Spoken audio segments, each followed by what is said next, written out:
Yeah, he's an 8-point. There comes the master right there. Oh, that is a good one.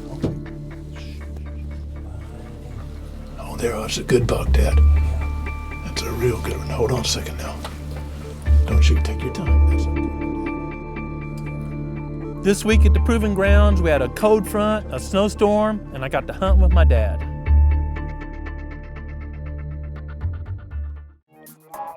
GrowingDeer.tv is brought to you by Bass Pro Shops, also by Reconics, Trophy Rock, Muddy Outdoors, Non-Typical Wildlife Solution, Eagle Seed, Nikon, Winchester, Redneck Hunting Blind, Dead Downwind, Antler Dirt, Lacrosse Footwear, Scent Master, Bloodsport Arrows, and Prime Bows by G5. My father, Glenn Woods, is 83 years old and still loves to hunt. We've hunted together every deer season for several decades now. 6 years old, when I was in first grade, he took me on a muzzleloader hunt down at Caney Mountain, which is a public use area in Missouri. You remember that, Dad? Yeah, slept in a tent. Slept in a tent, and I waved a ramrod and muzzleloader at birds all day and played I was shooting them. We didn't have a chance of seeing a deer, but Dad stayed with me and has been my best friend through my whole life. So here we are. Missouri has an additional season that occurs about the last 10 days of the year, typically called the muzzleloader season or the alternate weapons season. It's one of my favorite seasons in Missouri because by that time, a lot of hunters are out of the woods, it's usually cold, and a lot of the acorns have disappeared, they've been consumed or they've already rotted, which forces deer to go to food plots or other food sources that are more easily patterned than acorns. The weather forecast called for a strong north wind with scattered snow showers. Perfect conditions for hunting a food plot we call Crabapple Field. Crabapple was planted with Eagle Seed 4-H soybeans this summer, but due to the drought conditions, they didn't make a full crop. So about August, we overplanted those standing beans with Eagle's broadside mix, which includes wheat, brassicas, and radishes to provide a bunch of different greens during the late season.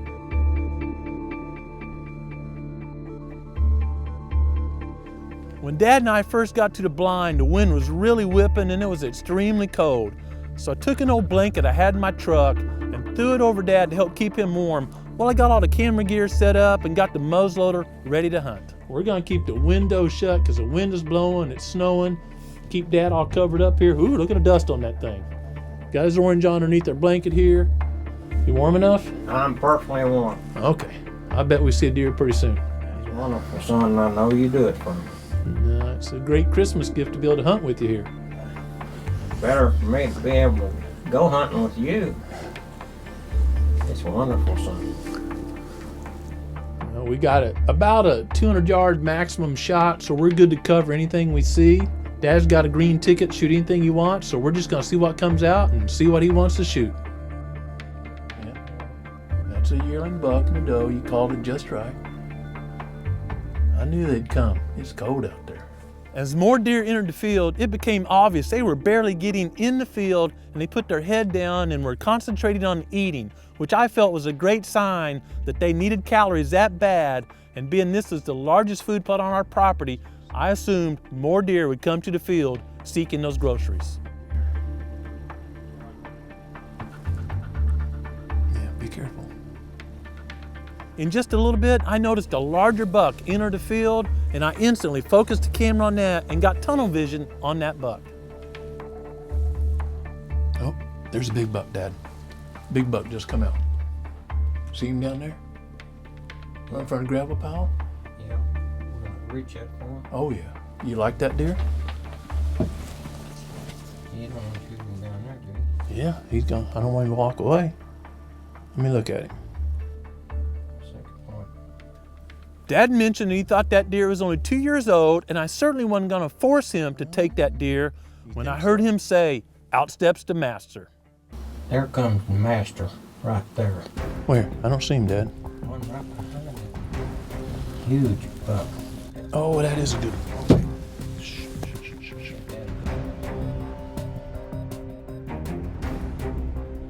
When I returned to my chair, I brought the camera around and focused on the largest buck in the field, a 5.5-year-old we've studied for quite some time. That's a real good one. Hold on a second now. Don't shoot. Take your time. That's a good one, Dad. Not yet, but when he turns sideways, can you find him? Have you found him, Dad? Well, he walked backwards. No, he's right there. The bucks were moving slightly back and forth a little bit. One would have their head down feeding while the other took a step or two. And I got the camera on razor sharp focus and gave Dad the go just ahead. wait. I can see him no good, Dad, but you wait till you get him right on his shoulder. Okay, just wait. He's not going anywhere.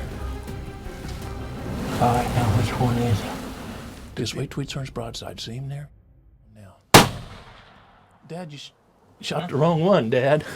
You're okay. Shoot the wrong one. Yeah, but you're okay. You can hear my shock in the conversation my father and I had as the bigger buck left the field. Right in the shoulder. Right in the shoulder. You dropped him.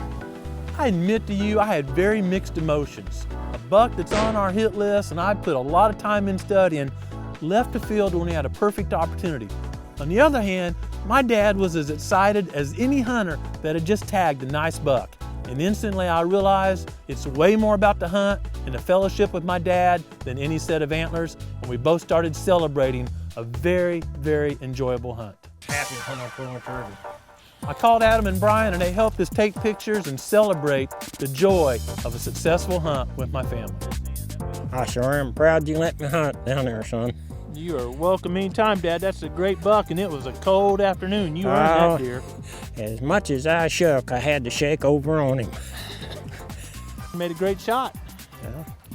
I figured I got him, so you never got know. him. The hunt with my father and the excitement he had was a great reminder to me to never let my intensity of a deer manager take away of the joy of hunting.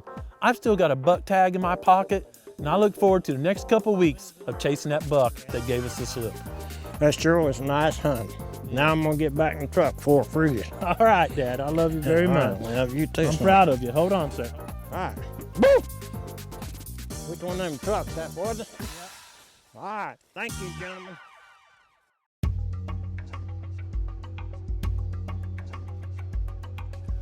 Right in the middle of late season deer hunting, it's also important to work on that predator-prey balance. Love these Duke cage traps because they're easy to open the door and make active, or shut the door if you're gonna be gone hunting somewhere else or maybe taking a break for a holiday. Cage traps are great to catch raccoons, possums, skunks, and even the occasional bobcat. Fur prices are up this year, and certainly predator numbers are up throughout most of the Whitetails range. We have another raccoon right here in the Duke dog-proof trap. This is a great style trap where you can set where it's unlevel like this, or around a barn or a house where you don't want a dog getting in them, hence the name dog-proof. I'll take care of this raccoon and we'll show you how it's set up. Caught another raccoon 3 or 4 days ago in this same trap at this location. Picking locations to set your traps is just as important as picking a location for putting your deer stand. This is a great trap location for raccoons because we have 2 major travel corridors. We have a road, and raccoons love to travel roads at night. You see the scat on them, and of course the creek. Raccoons work up and down these creeks looking for crayfish or just using them as a travel location from one area to another. Dog-proof traps are built primarily for raccoons, although you will catch an opossum, an occasional skunk, and maybe even a gray fox in these traps. They're designed with a strong spring on the side that just squeezes in when you're setting it, and when the raccoon reaches in there to bring the food out, the spring comes off and holds them right by the paw, so there's very minimal stress to the animal. Once the animal's dispatched and removed from the trap, I simply reset the trap, fill it full of dog food, put a can on top of it to keep squirrels, rats, or crows out of it, and also from the rain from messing up your bait, and it's ready to go for another catch. I hope you have a chance to get out and do some trapping or hunting this week and enjoy creation, but more importantly, take some time and be quiet and listen to what the Creator is saying to you. Thanks for watching GrowingDeer.tv. It's hard to smile, froze. You men's gotta have patience to put up with an old man like me.